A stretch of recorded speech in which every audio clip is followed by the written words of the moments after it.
En este video hablaremos sobre la Constitución, fundamentalmente sobre los procedimientos de reforma constitucional. Empezaremos a analizar los procedimientos de reforma constitucional a partir de ahora, pero vamos a hacer unas precisiones previas. Antes de entrar en el estudio de los procedimientos de reforma, entonces, hay algunos conceptos y algunos temas previos que debemos dejar claros. En primer lugar, decíamos cuando estudiábamos los diferentes tipos de constituciones que existían las constituciones rígidas y flexibles. Y nuestro país lo damos como un ejemplo de constitución rígida. Esto quiere decir que para su elaboración o para su reforma establece un procedimiento distinto al procedimiento de elaboración de las leyes. O sea, las leyes se hacen por un procedimiento, pero para reformar la Constitución hay otro procedimiento. Tal es así que en nuestra Constitución, por ejemplo, para reformarla existen una serie de posibles procedimientos, todos regulados en un artículo que es el artículo 331. Sin embargo, para elaborar una ley hay un procedimiento también que estudiaremos más adelante, que está regulado en los artículos 133 y siguientes. Decíamos entonces que en ese artículo 331 hay 5 procedimientos de reforma. Algunos autores dicen que hay 4, algunos dicen que hay 5 procedimientos de reforma. Vamos a ir por la solución que establece más procedimientos, que es la que aquellos autores que dicen que hay 5.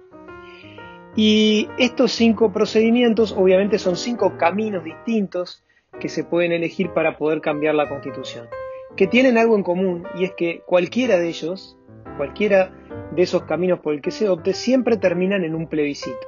¿Qué es un plebiscito? Es una consulta popular. Se le pregunta a la ciudadanía, al cuerpo electoral, y más precisamente a los ciudadanos, si están de acuerdo o no con cambiar la Constitución. Lo que diga la ciudadanía, el resultado de ese plebiscito, va a definir si se cambia o no se cambia la Constitución. Vamos a ver también que cuando hagamos el análisis de este artículo 331, que no es un artículo de análisis sencillo, más adelante lo veremos, porque implica, para ir viendo cada uno de los procedimientos, saltos a lo largo del artículo. O sea, hay que leer una parte, después leer otra, después volver hacia atrás. Vamos a ver que tiene algunas dificultades al momento de analizar. Vamos a entrar entonces en las precisiones terminológicas, que son muy importantes, previas al ingreso después a ver lo establecido expresamente por la Constitución. En primer lugar, vamos a hablar del concepto de total de inscriptos en el Registro Cívico Nacional. En los procedimientos vamos a ver que en algunos se maneja esta frase, total de inscriptos en el Registro Cívico Nacional. ¿Qué significa esto? Bueno, el Registro Cívico Nacional es donde se encuentran inscritas todas las personas que integran el cuerpo electoral, o sea, todas aquellas personas que tienen derecho a participar en elecciones, plebiscitos, referéndums, etc. Este total de inscriptos en el Registro Cívico Nacional en realidad se componen por 2 categorías, los ciudadanos y los electores no ciudadanos. Los ciudadanos en nuestro país pueden ser de 2 tipos, pueden ser ciudadanos naturales y ciudadanos legales.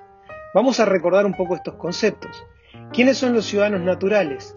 La Constitución lo regula en el artículo 74 y dice que los ciudadanos naturales son aquellos nacidos en territorio uruguayo o nacidos en el extranjero, pero que son hijos de padre o madre uruguayo, o sea, hijos de padre o madre nacidas en el Uruguay, que se avecinen, o sea, que vengan a vivir al Uruguay y se inscriban en el Registro Cívico Nacional. De esa manera, ya hayan nacido en territorio uruguayo o hayan nacido en el extranjero, pero su padre o su madre sean uruguayos, al venirse a vivir al Uruguay e inscribirse, obtienen la ciudadanía natural uruguaya. Por otro lado, tenemos los ciudadanos legales. Los ciudadanos legales son extranjeros. Extranjeros que podríamos decir extranjeros absolutos, o sea, no tienen ningún vínculo original con el Uruguay, pero esto lo regula expresamente el artículo 75 de la Constitución, porque habla de 3 posibilidades para ser ciudadano legal uruguayo.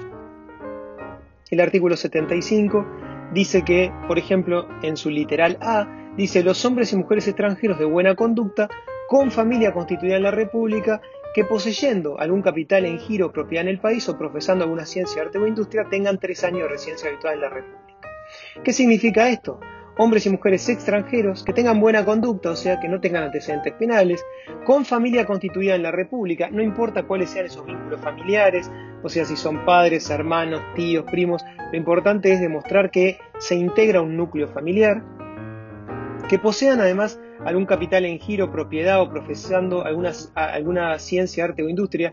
Todo esto quiere decir que tengan un medio de vida, que tengan un sustento económico propio, y además se les pide entonces 3 años de residencia habitual en la República, o sea, 3 años donde tengan fijado su domicilio principal en el Uruguay. Esto no quiere decir que no puedan salir del país, que no puedan viajar. Pueden hacerlo, pero el domicilio principal su domicilio principal tiene que ser en el Uruguay.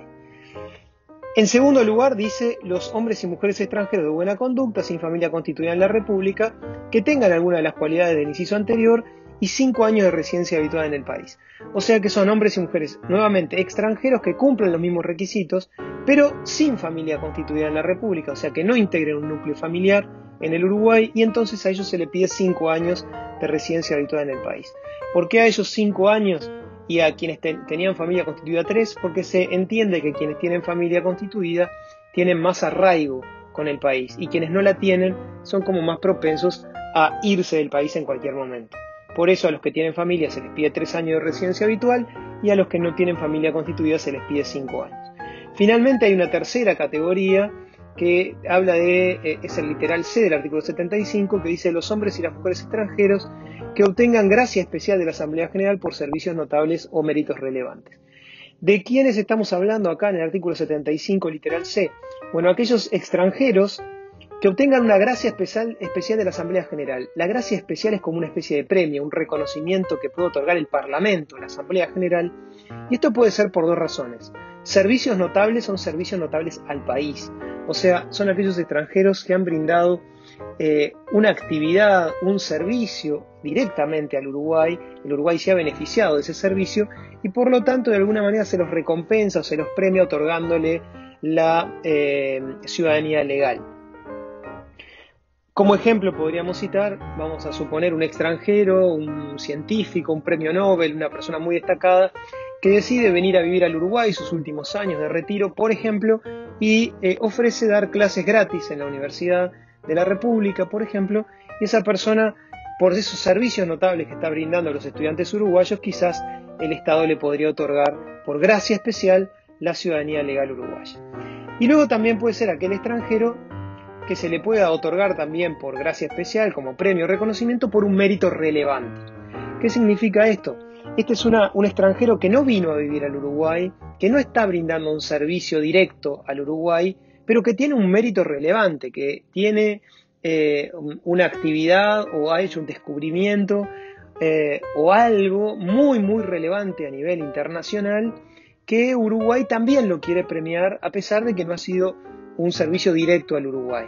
Puede ser, por ejemplo, un escritor muy famoso, o también puede ser, por ejemplo, un científico extranjero, vamos a suponer un científico francés que descubriera la vacuna o el tratamiento contra el coronavirus, y mañana, por ejemplo, el Uruguay quisiera otorgarle ese reconocimiento, lo invita a venir al Uruguay y le regala o lo premia o lo reconoce con la ciudadanía legal uruguaya. También tenemos una categoría especial que se llaman los electores no ciudadanos. Los electores no ciudadanos están regulados en el artículo 78 de la Constitución y dice que tienen derecho al sufragio, pero sin necesidad de obtener la ciudadanía legal, los extranjeros que cumplan con todos los requisitos que se pedía para los ciudadanos legales, pero se les pide 15 años de residencia habitual en el país y además familia constituida. O sea que los requisitos son más importantes, más exigentes para estos electores no ciudadanos. ¿Por qué existe esta categoría? Bueno, esta categoría se creó originalmente porque había algunos extranjeros que eran inmigrantes, que habían venido del exterior, se habían radicado en el Uruguay, pasaban muchos años en el Uruguay, pero no podían participar de la vida política del Uruguay, no podían hacerse ciudadanos o no querían hacerse ciudadanos uruguayos porque en sus países de origen existía el impedimento, la prohibición de la doble ciudadanía. Entonces esos extranjeros que vivían muchos años de repente en el Uruguay no se hacían nunca ciudadanos uruguayos por miedo a perder la ciudadanía de origen. Entonces Uruguay creó esta categoría de electores no ciudadanos, fíjense que se llama electores no ciudadanos, claramente se recalca que no son ciudadanos, para otorgarles algunos derechos políticos, como por ejemplo poder votar en las elecciones o participar en los referéndums, todo esto lo vamos a ver más adelante, sin necesidad de obtener la ciudadanía uruguaya y entonces sin el riesgo de perder la ciudadanía de origen.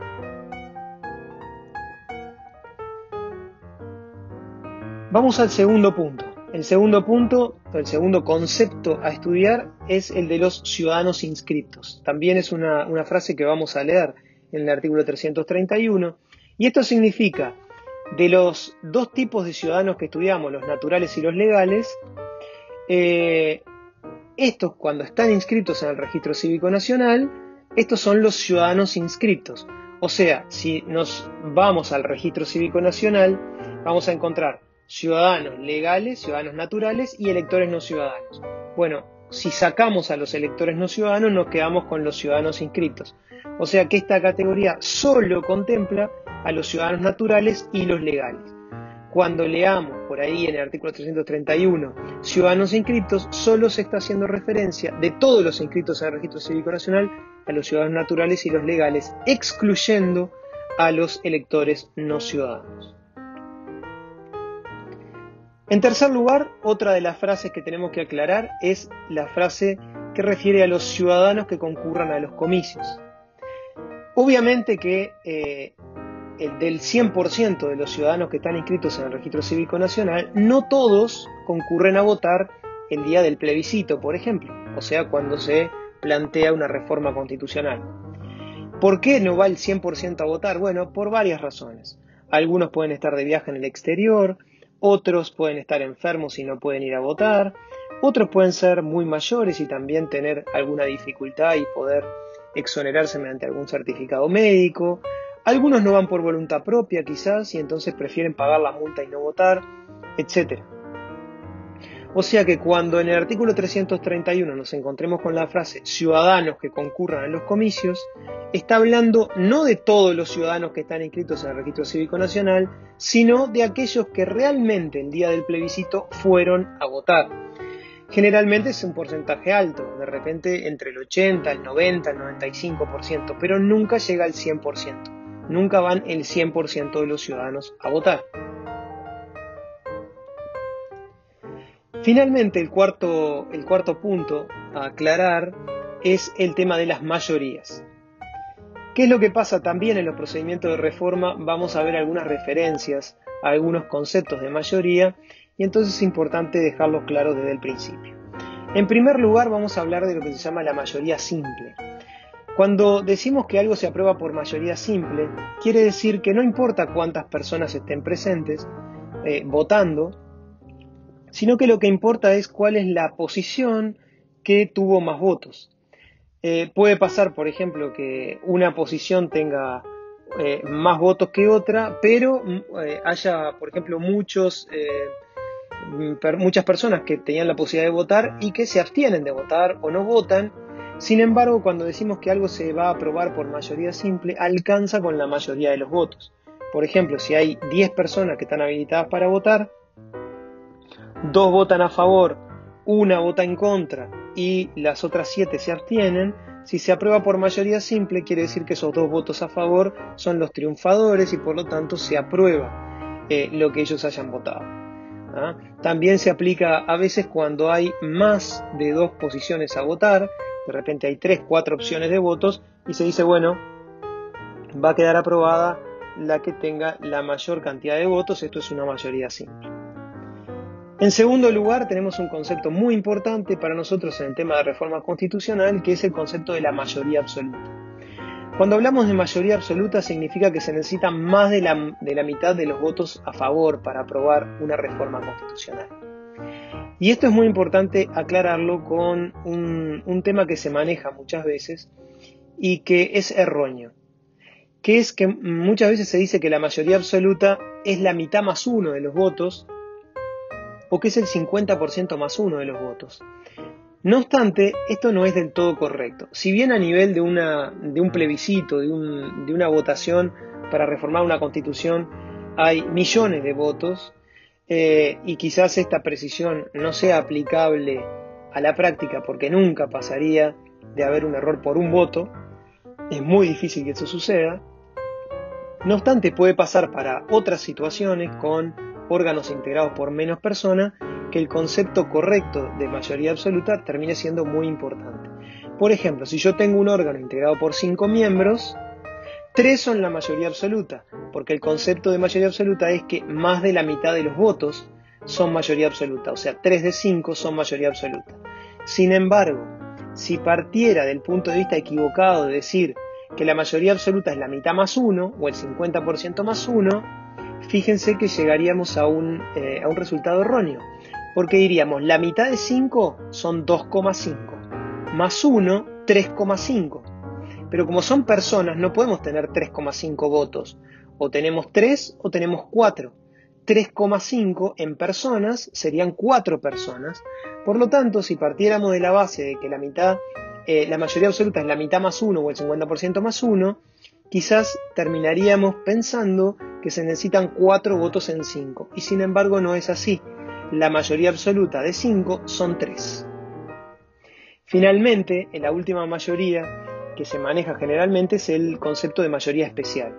La mayoría especial fundamentalmente se requiere en la Constitución para la aprobación de algunas leyes específicas por una razón de tema, de materia, y es cuando se dice que se necesitan 2/3 de los votos o 3/5 de los votos. Cuando hablamos de mayorías especiales, obviamente estamos hablando de más votos que la mayoría absoluta, o sea, estamos hablando de una mayoría más exigente de lograr.